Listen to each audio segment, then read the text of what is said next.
Markets के अंदर आज ठहराव है। आज सुबह सुबह हम जो बात डिस्कस कर रहे थे, ठीक अभी तक तो मार्केट वैसे ही चल रहा है, बिल्कुल शांत है इंडेक्स, लेकिन स्टॉक स्पेसिफिक मूवमेंट आपको बिल्कुल नजर आ रहा होगा इस समय बाजार के अंदर। अब जरा ये देख लेते हैं कि मार्केट में अब तक हुआ क्या है। आधा समय मार्केट निकाल चुका, आधा समय बाकी है। ये चुनावों की सरगर्मी के बाद आज बिल्कुल ठंडा और शांत बाजार दिख रहा है। अब जरा देख लेते हैं मार्केट के अंदर आज एक्शन कहां पे है और साथ ही इंडेक्स कैसे ट्रेड कर रहे हैं।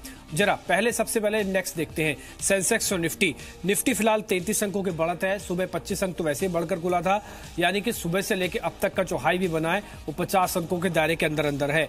422 के स्तरों पर देखने को मिल रहा है। पहली बात तो मार्केट अभी भी 10,400 के ऊपर बरकरार है, लेकिन 500 का हर्डल भी निफ्टी के सामने खड़ा हुआ है। ये तो रही इंडेक्स की बात। अब आ जाते हैं चुनावों के बाद मार्केट में आज थीम कौन सी दिखी। इस चुनाव के मंथन होने के बाद एक एग्री शेयर्स पे फोकस किया जा सकता है। आज सुबह से हम आपको अलग अलग लिंक के जरिए बता रहे हैं कि एग्री के जितने भी जुड़े हुए शेयर्स हैं उन पे आप जरूर ध्यान रखें। ये लिस्ट पूरी सूची आपके सामने है। जैन इरिगेशन बैन में है लेकिन 8% ऊपर है। फैक्ट और यूपीएल जैसे फर्टिलाइजर शेयर्स चले हैं। कुछ एक केमिकल बेस्ड कंपनीज हैं, वो भी 3-3.5% ऊपर है। तो आज एग्री और रूरल थीम जो है पूरी तरह से काम आ गई। आज सुबह सुबह रिकॉर्ड स्तर पर ऑटो इंडेक्स हमको खुला था। ऑटो के शेयर आज भी चल रहे हैं। भारी भरकम मारुति 9400 का हो चुका है। इसके अलावा आइशर मोटर्स, टाटा मोटर्स पर आज एक रिपोर्ट भी थी, इसका फायदा भी मिला। बजाज ऑटो और हीरो मोटोकॉर्प अपने ग्रामीण भारत की थीम को पूरी तरह से पुख्ता करते हुए दिख रहे हैं। ये बजाज ऑटो तो हमने आपको 3180 पे कुछ दिन पहले आज का सौदा में भी बताया था। अब आप ऑटो एंसिलरीज देखिए, जब ऑटो चलता है तो ऑटो एंसिलरीज भी काफी अच्छा मूव देता है। जुकाल फ्यूल उसमें से एक है। ये कई दिनों से चलने वाला शेयर आज भी करीब 6% ऊपर है। सेटको के अंदर एकदम से खरीदारी आई, शेयर 12% ऊपर आ गया। टालब्रोस पे आज एक रिपोर्ट भी थी, उसका फायदा भी मिला, 7.5% ऊपर है। वैसे इसकी वैल्यूएशन ज्यादा बेहतर बताई जा रही है। सुप्रोस जैसा छोटा शेयर भी आज करीब 5-5.5% की मजबूती दे गया। ये तो ऑटो एंसिलरीज का हाल था, लेकिन textile, mid cap, IT, NBFCs, ये कुछ एक शेयर्स भी आज मार्केट के अंदर चढ़ते हुए दिखे हैं। अगर आप वीआईपी क्लोथिंग देखें, इसने जोरदार रिटर्न देके करीब 12% ऊपर पहुंचा है। इसके अलावा गार्डन सिल्क, इंडोरामा और मोरारजी टेक्सटाइल जैसी कंपनियां भी आज काफी दम भरती हुई दिखी हैं। मिड कैप आईटी के शेयर्स आपकी स्क्रीन पर, सोनाटा, केपीआईटी टेक सुबह सुबह हमने नोटिस किया था। इंटेलेक्ट डिजाइन और एम्फेसिस जैसे शेयर्स भी आज करीब 2 से 4% की मजबूती हमको दिखा रहे हैं। और इसके अलावा आज एक रिपोर्ट आई थी एडलवाइस की, जिसने गोदावरी पावर को कवरेज में ले लिया और 70% ऊपर के टारगेट दिए हैं। आज शेयर 15% ऊपर है। हालांकि हमने एक्सपर्ट से पूछा था, ज्यादा बड़े गैप के साथ तो खुला नहीं, उसके बाद जब खुला तो अच्छा चला भी है। इस शेयर पर ध्यान रखा सकता है। इसके अलावा किरधार इंफ्रा, कैंटाबिल और बीपीएल जैसे शेयर्स भी आज कुछ छोटे ऐसे शेयर्स थे जो आज के हीरो बन गए। तो मार्केट के अंदर आज इंडेक्स के अंदर ठहराव, लेकिन ये कुछ एक ऐसे सेगमेंट्स हैं जो आपको पूरी तरह से चलते हुए दिखे हैं। तो अभी अभी के जो शेयर्स हैं जिनमें अभी अभी मोमेंटम आया है, उसमें आप वीआईपी क्लोथिंग जरूर ध्यान रख सकते हैं। ये अभी अभी वाला शेयर्स है जहां पे एक स्ट्रॉन्ग मूव हमको बनते हुए दिखा है। मेरे साथ आशीष अब जुड़ चुके हैं, उनसे एक बार पहले ये समझ लेते हैं कि बाजार के अंदर अभी करना क्या है। उसका सिलसिलेवार तरीके से आपसे कुछ हम स्टॉक्स आपके सामने रखेंगे, छुपा रुस्तम होगा, एक ब्रेकआउट वाला शेयर भी आपके सामने उतारेंगे। आशीष शुक्रिया पहले तो समय देने के लिए। आज आप कैसे कर रहे हैं ट्रेड सर इंडेक्स पे? पहले देखिए, इंडेक्स मोरलेस हम इसको फ्लैट बोल सकते हैं, क्योंकि जो गैप के साथ ओपनिंग हुई थी वही मेंटेन हो रहा है। मुझे ऐसा लगता है जो गैप एक 30-40 पॉइंट के साथ ओपनिंग हुई वो एक बार फिलअप होगा और एक और मौका मिलेगा नीचे में मार्केट को लेने का, स्टॉक्स को लेने का। आप देखें चुनाव के बाद मार्केट एज यूजुअल मूव कर रहा है, बट मुझे लगा कि बायस थोड़ा पॉजिटिव की तरफ ज्यादा रहेगा। तो कहीं अगर आपको एक गैप फिलिंग लेटर हाफ में दिखती है, जो मुझे लगता है कि शायद आनी चाहिए यहाँ पे थोड़ा करेक्शन, वो एक बहुत अच्छा मौका रहेगा लॉन्ग पोजीशन बनाने के लिए। ठीक है, आशीष तो कह रहे हैं कि रेंज पे रहेगा। जो रेंज हमने आपको सुबह सुबह बताई थी कि 400-450 पे आके एक बार सप्लाई दिखेगी, आशीष भी यही मान रहे हैं कि एक बार सप्लाई आ सकती है ऊपर से, इसलिए सेल करने की राय दे रहे हैं। बड़े टारगेट तो नहीं, लेकिन 300 पे आके बाजार रुक भी सकता है, इसलिए 300 का ही टारगेट रख के आप एक बार सौदा खड़ा कर सकते हैं। तो शॉर्ट होगा 10,300 का टारगेट है, 10,420 का स्टॉप लॉस है। आशीष आपके शेयर्स चाहिए? देखिए, कुछ मिड कैप स्टॉक्स मुझे एक इंडिया सीमेंट यहाँ पे काफी अच्छा लग रहा है। जिस तरीके का मोमेंटम आया है, काफी समय से सीमेंट स्टॉक्स में मोमेंटम की कमी रही है और मुझे लगता है कि अभी एक फ्रेश मोमेंटम आना चाहिए। तो 182 तक के लेवल्स तक मुझे लगता है इंडिया सीमेंट जाएगा। 163 का स्टॉप लॉस रखें। एक स्टॉक और है प्राज इंडस्ट्री। पिछले कुछ दिनों में काफी एक बड़ा मूव आया था, उसके बाद ये स्टॉक मोरलेस एक स्टेगनेंट हो गया था। मुझे लगता है कि अब चूंकि एक बहुत बड़ा इवेंट अब निकल चुका है और फिर से अब ये अपनी अपवर्ड ट्रेजेक्टरी में आना चाहिए, और इस हिसाब से मुझे लगता है 120 125 तक के टारगेट दिख सकते हैं। 102 103 के आसपास का स्टॉप लॉस जरूर मेंटेन करें। ठीक है, एक तो पराज इंडस्ट्रीज होगा आपकी लिस्ट में, ध्यान रखें इस बार शेयर। ये वैसे भी शुगर कंपनीज चलती हैं, तो पराज इंडस्ट्रीज के अंदर एक स्ट्रांग मूव आता है। और इसके अलावा दूसरा शेयर होगा इंडिया सीमेंट्स, आप यहाँ पर भी ध्यान रख सकते हैं, यहाँ पे अच्छा मोमेंटम बन रहा है। तो एक तो इंडिया सीमेंट और पराज इंडस्ट्रीज, ये आशीष के दो ऐसे शेयर्स हैं जिस पे आप ध्यान रख सकते हैं। निफ्टी एक रेंज में काम करेगा, दो शेयर आपको मिल चुके हैं जिस पे आपको ध्यान रखना है। First is India cement and second is Praj industries. अब जरा कुछ एक और शेयर जो आज के मोमेंटम वाले हैं। आशीष, एक चीज आपसे और जानना चाहते हैं, ये जैन इरिगेशन तो वायदा बैन में है, क्या किया जाए इसमें? आज वायदा बैन की वजह से 9-9.5% ऊपर भी आ गया, कुछ एग्री वाली थीम भी काम कर रही थी। अभी प्रॉफिट बुक कर लें क्या जिन्होंने कैश में लिया है? मेरे ख्याल से बिल्कुल प्रॉफिट बुक करना चाहिए। आप इसका ट्रेंड देखें, स्पेशली जब से ये बैन में गया ये पर्टिकुलर स्टॉक, जब भी आप देखें 100 105 108 के रेंज में आता है, इसमें बाइंग होती है। 115 118 120 की रेंज में आता है, फिर से इसमें सेलिंग हो जाती है। बैन के जो स्टॉक्स हैं बेसिकली वो बहुत ज्यादा एल्गो में आर्बिट्राज के रूप में भी कैश सेगमेंट में काफी काम आते हैं। थोड़ा एक स्पेशलाइज्ड तरीके का ये काम होता है। नॉर्मली रिटेल ट्रेडर्स शायद ही नहीं करते होंगे, बहुत कम समझते भी होंगे। तो वो प्ले जैन इरिगेशन में बहुत ज्यादा हो रहा है। आप खास करके वॉल्यूम्स भी देखें तो कैश में बहुत ज्यादा वॉल्यूम हो गई है और आर्बिट्रेज वॉल्यूम बहुत ज्यादा हो गई है। आर्बिट्रेज या हम जॉबिंग जिसको बोल सकते हैं, वो वॉल्यूम बहुत ज्यादा हो गई है।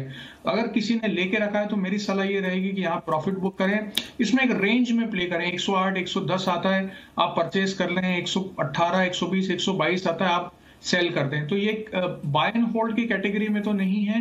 जब तक बैन में मेरे ख्याल से रेंज प्ले बहुत अच्छा रिटर्न देगा ये पर्टिकुलर स्टॉक। ठीक है, जब भी थोड़ा डिप आए तो इस शेयर का प्लस कीजिए, लेकिन इंट्राडे प्रॉफिट्स अगर किसी को भी मिल रहे हैं तो जैन इरिगेशन से एक बार बाहर आना चाहे तो बाहर आ सकता है। हालांकि प्रॉफिट आपके अपने कंफर्ट का होना चाहिए, लेकिन अगर इंट्राडे में अच्छा प्रॉफिट मिल रहा है तो बुराई भी नहीं है इस प्रॉफिट को बुक करने में। तो जैन इरिगेशन डिप मिले 110 111 पे वापस लीजिएगा, प्रॉफिट बुक करना है तो यहां पर भी कर सकते हैं। दो शेयर आपको मिल गए हैं, तो Praj industries, India cement, Jain irrigation पे रिकमेंडेशन। तो 3 शेयरों का अब तक आपने पोर्टफोलियो अपना देख ढाक लिया होगा, ठीक कर लिया होगा। निफ्टी पे आपको राय मिल चुकी है, अब आपको इंतजार होगा आज के छुपा रुस्तम शेयर का। खत्म करते हैं इंतजार और देखते हैं आज का छुपा रुस्तम शेयर।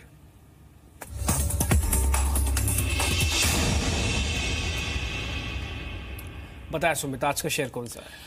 शुक्रिया डिम्पी। आज एक बहुत ही इंटरेस्टिंग कंपनी चुन के लाया है। कंपनी वो है जो ट्रैश से कैश बनाती है, यानी कि कूड़े में से वो कैश जनरेट कर रही है, और कूड़े से कैश जनरेट करते करते वो उन्होंने इन्वेस्टर की जो वेल्थ है उसमें 150% का इजाफा पिछले 1 साल के अंदर दिया है। आज जो कंपनी हमने छुपा रुस्तम के तौर पे चुनी है वो है गणेशा इकोस्फेयर। ये कंपनी कानपुर बेस्ड कंपनी है, यूपी में इस कंपनी का कामकाज है। और अगर इस कंपनी के चार्ट्स के ऊपर नजर डालेंगे, पिछले 1 साल के रिटर्न के ऊपर नजर डालेंगे, तो एक जोरदार रिटर्न पिछले 1 साल के दौरान इस शेयर ने दिया है। जहां ये शेयर 176 रुपए के आसपास पिछले 1 साल यानी 1 साल पहले होता था, वो शेयर आज चल के 419 420 रुपए के आसपास पहुंच चुका है। तो एक तरफा चाल इसने दिखाई है पिछले 1 साल के दौरान, एक जोरदार रिटर्न यहां पर आता हुआ दिखाई पड़ा है। यानी कि 176 रुपए जो कि नवंबर 2016 में था, आज 417 रुपए पहुंच चुका है। 136% रिटर्न पिछले 1 साल के दौरान इसने दिया है। ना केवल 1 साल बल्कि 6 महीने, 1 महीने में भी शेयर में एक जोरदार उछाल आता हुआ दिखाई पड़ा। पिछले 6 महीने के दौरान ये शेयर करीब करीब 358 रुपए से 417 रुपए जा चुका है, और 1 महीने के दौरान भी 373 रुपए से चल के ये शेयर करीब करीब 400 रुपए के ऊपर पहुंच चुका है। अब ये कंपनी करती क्या है? बहुत ही इंटरेस्टिंग मॉडल ये है। ये कंपनी पहले तो कूड़ा जो होता है उसको कलेक्ट करवाती है, जितनी भी प्लास्टिक की बोतल होती है उसे कलेक्ट कराती है, उनकी रिसाइकिल करती है, और रिसाइकिल करने के बाद ये सब प्रोडक्ट बनाती है। सोफे का कवर, गाड़ियों का कवर, जीन्स, सॉफ्ट टॉयज के अंदर भरने वाला स्टफ, कपड़े और जो बाकी टेक्सटाइल्स हैं वो सब कुछ। इनफैक्ट एक इंटरेस्टिंग फैक्ट ये भी है कि वर्ल्ड कप में जो ड्रेस इस्तेमाल हुई थी वो भी इस कंपनी ने बनाई थी। 17 बॉटल के इस्तेमाल के बाद एक जो ड्रेस है वो बनते हुए दिखाई पड़ी थी। तो इस तरह की प्रोसेसिंग कंपनी करती है। ये कंपनी 1989 में फॉर्म हुई थी और महज 6000 टन पर एनम की क्षमता के साथ इसने अपना कामकाज शुरू किया था। वहां से क्षमता बढ़ते बढ़ते आज 97,000 करीब करीब 9,78,000 टन के आसपास पहुंच चुकी है। यानी कि मल्टीफोल्ड जंप इसमें देखने को मिला है। 3 इकाइयां आई हैं, 2 उत्तर प्रदेश में और 1 उत्तराखंड में, जिनकी क्षमता 9,97,800 टन के आसपास पहुंच चुकी है। टी शर्ट, बॉडी वार्मर, तकिए, खिलौने, ये कुछ ऐसी चीजें हैं जो ये कंपनी बनाती है, जिनसे जुड़ा हुआ स्टफ बनाती है, और ये सब कुछ रिसाइकिल प्रोडक्ट से बनाती है, और इस देश की सबसे बड़ी रिसाइकल्ड पॉलिस्टर यार्न कारोबार के अंदर ये कंपनी है। इसमें तेजी क्यों देखने को मिली? क्योंकि देश की सबसे बड़ी पेट रिसाइकलर है, एक सबसे बड़ा प्रोड्यूसर है, इसलिए मार्केट को भी यही डोमिनेट करता है, अच्छे ऑर्डर भी इसको मिलते रहते हैं। पिछले 5 साल से कंपनी ने लगातार मुनाफे में सुधार दिखाया है, कैश फ्लो जनरेट किया है, और एक कैश रिच कंपनी है। कंपनी के पास अच्छा खासा कैश है, और जिसका इस्तेमाल कंपनी आगे एक्सपेंशन के लिए भी कर रही है। बॉटल कलेक्शन के लिए कंपनी ने कई बेवरेज कंपनियों के साथ भी करार करने की बात की है, यानी कि जितनी भी बेवरेज कंपनीज है उनका टाई अप, और उससे बॉटल को रिसाइकिल करेंगी। 200 से प्लस इनके सेंटर जहां से कलेक्ट करते हैं और उसको फर्दर रिसाइकिल करते हैं।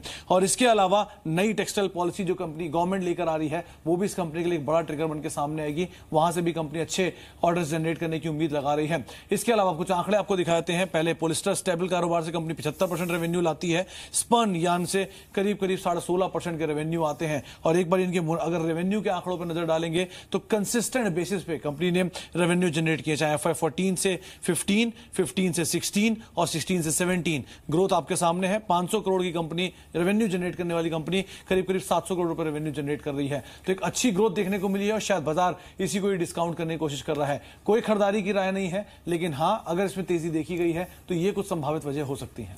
ठीक है, कुछ संभावित वजहों के साथ पूरी की पूरी रिपोर्ट आपके सामने रिफाइन करके रख दी गई है। गणेशा इकोस्पेस, इस पे आप ध्यान रख सकते हैं। 4-4.5% की मजबूती है। अभी तक का ट्रैक रिकॉर्ड ये रहा है कि जो कंपनीज हमने आपके सामने रखी हैं, उसने आपको बहुत बेहतर रिटर्न ही दिया है। वित्तीय सलाहकार से पूछिए इस शेयर के बारे में करना क्या है, वो आप खुद भी इसके बारे में समझ के होंगे तो राय अपनी बना सकते हैं। अब एक आपके सामने ये शेयर तो हमने रख दिया, लेकिन मार्केट पे कुछ ऐसे शेयर्स हैं जो भी ब्रेकआउट भी दे रहे हैं, ताकि आपको झटपट पैसा भी मिल जाए। इस झटपट पैसा कमाने के लिए ब्रेकआउट शेयर देखते हैं, और आज का जो ब्रेकआउट शेयर है वो होगा एक ऐसी कंपनी जो कि आज दम भर सकती है, वो है थॉमस कुक। इस शेयर पे आप ध्यान रखें।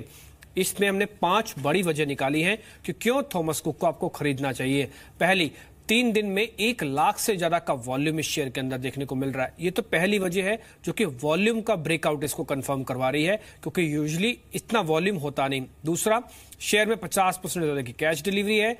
ये सेकंड पॉइंट है जो हमको नोटिस करवा रही है कि इसमें इन्वेस्टर्स काफी ज्यादा है। इसकी एक सब्सिडरी है क्वेस्ट कॉर्प, उसने 2 बड़ी कंपनीज में हिस्सेदारी खरीदी है। ये भी थॉमस कुक के हक में चली जाती है, क्योंकि कुल मिला के कंसोलिडेटेड रिजल्ट्स इसी के अंदर ही आएंगे।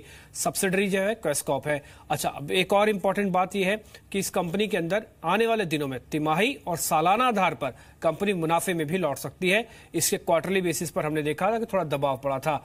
प्रमोटर का हिस्सा 67% है, सिर्फ 7% ही इसमें हिस्सा गिरवी है, और उसके अलावा हिस्सा गिरवी नहीं है। और छुट्टियों के सीजन में कंपनीज को अच्छा फायदा मिलता है, और वही छुट्टियों का सीजन अभी है। अभी इस साल की छुट्टियां होंगी, इससे पहले गर्मियों की छुट्टियों में भी इन्होंने काफी अच्छी शीट्स अपनी बनाई थी। इन सभी को नोटिस करते हुए आप करीब 265 और 240 का स्टॉप लॉस रख के एक बार इस सौदे पे भी उतर के आ सकते हैं। आशीष, आपकी रिकमेंडेशन? आज थोड़ा शेयर रुका हुआ है, ठहरा हुआ है, लेकिन एक बड़ा अच्छा ब्रेकआउट का कैंडिडेट है ये। डेफिनेटली, जिस तरीके से आपने कई सारे फंडामेंटल पॉइंट्स भी गिनाए, टेक्निकली भी वो कहीं ना कहीं स्टॉक के चार्ट में दिख रहा है। बट इस स्टॉक में आप देखें कि ये मोमेंटम स्टॉक नहीं है कि इंट्राडे ट्रेडिंग या ट्रेडिंग पर्सपेक्टिव से आप लें। एक पोजिशनल, अगर कोई एक इन्वेस्टर लेना चाहे, कुछ एक लुकआउट के लिए, एक 3 से 6 महीने के लिए लेना चाहे, और ये जो पॉइंट्स आपने बताया उनको अगर डाइजेस्ट होते हैं, आपने क्वेस्ट कॉर्प से रिलेटेड भी जो न्यूज़ बताई और जो उसका लिंकेज बताया पेरेंट कंपनी में, वो भी काफ़ी अच्छा लॉजिकल पॉइंट है इस पर्टिकुलर स्टॉक में एंटर करने का। तो डेफिनेटली मुझे भी लगता है कि ये स्टॉक एक बहुत अच्छा स्टॉक हो सकता है आपके पोर्टफोलियो में, और 270-275 तक के लेवल्स दिख सकते हैं। ठीक है, 275-270 तक के लेवल्स तो हमको ये भी कह रहे हैं आशीष कि यहाँ पे खरीदारी कर सकते हैं। तो पूरी तरह से तैयारी हो चुकी है। थॉमस कुक पे आप जरूर ध्यान रखिएगा, ये शेयर मोमेंटम भर सकता है। तो जानकारी जो थी, जो स्टडी थी, वो हमने आपके सामने रख दी है।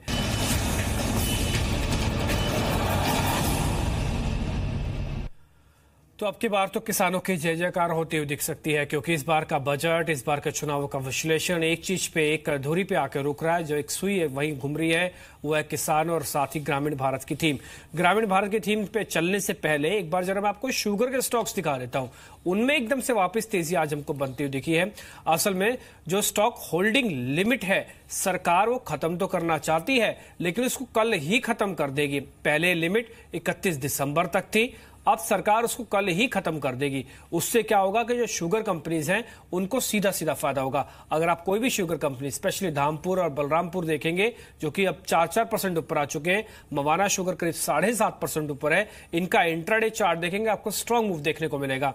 तो ज्यादातर शुगर की कंपनियां इस समय तेज हैं। रेणुका ने सुबह ही लीड ले ली थी 1 से 1.5% की, अब ये शेयर भी करीब 5% ऊपर आ चुका है। ये मवाना शुगर आपके सामने, धामपुर और साथ ही रेणुका शुगर, ये सभी शेयर तेज हैं। फिर से आपको खबर बता दें, जो स्टॉक होल्डिंग लिमिट है, यानी कि शुगर रखने की कैपेसिटी, सरकार वो खत्म करना चाहती थी। 31 दिसंबर उसकी डेडलाइन थी, लेकिन सरकार उसको कल ही खत्म कर सकती है, ऐसी जानकारी बाजार में आ रही है, जिसके वजह से शुगर कंपनियां एकदम से वापस तेज हो गई हैं। तो ये भी वही ग्रामीण भारत की थीम है जिसको लेकर हम आज सुबह से आपके सामने हम बात कर रहे हैं। शुगर कंपनीज पे भी अब रिएक्शन देखने को मिल रहा है।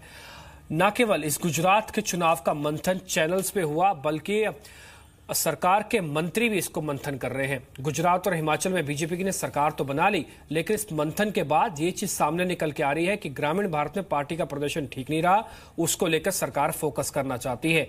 रेल मंत्री पीयूष गोयल से एक्सक्लूसिव बातचीत की, आइए सुन लेते हैं वो क्या कह रहे हैं। ग्रामीण सीटों में भी जो वोट परसेंटेज है लगभग बराबर है भाजपा और कांग्रेस का। शायद कुछ सीटों में वो परिवर्तन कम हुआ होगा, लेकिन मैं विश्वास दिलाना चाहता हूं देश के जनता को, भारतीय जनता पार्टी और एनडीए की सरकार सबका साथ, सबके विकास में विश्वास रखती है और समाज के हर वर्ग की चिंता करना हमारी जिम्मेदारी है, और ये चिंता हम अवश्य और लगातार करते रहेंगे। ठीक है, सबका साथ सबका विकास में किसान भी आते हैं, जो इस बार के मैनिफेस्टो से गुम थे, लेकिन अब सबका साथ सबका विकास में शायद किसान भी जुड़ जाएंगे। लेकिन ये सिर्फ मोदी सरकार के मंत्री नहीं कह रहे, बल्कि बाजार के दिग्गज खिलाड़ी भी कह रहे हैं। हमने रशीद शाह से भी पूछा कि इस बार जब गुजरात चुनाव का मंथन हुआ तो अमृत के तौर पर क्या निकला, क्या ध्यान देने वाली बात है। उन्होंने भी कहा कि रूरल सेक्टर ही ध्यान देने वाली बात होगी। एक्चुअली आपने सही कहा। आई थिंक जो रूरल का जो स्ट्रेस था पहले 1-2 साल, बारिश कम थी, उसके बाद जो अभी भी जॉब्स उधर है वो उतने नहीं क्रिएट हो रहे हैं। सो आई तो डेफिनेटली थिंक रूरल पे तो फोकस रहेगा, लेकिन मेरा मानना है कि ग्रोथ है, रूरल और सोशल प्रोग्राम्स है और फिस्कल कंसोलिडेशन ही है। ये तीनों चीज करनी पड़ेगी। और हर साल जो हम बोलते हैं, हम इसे कहते हैं बैलेंसिंग एक्ट होता है, और ये जो हमारे फाइनेंस मिनिस्टर है अरुण जेटली जी, उन्होंने अभी तक तो अच्छा बैलेंसिंग एक्ट किया है।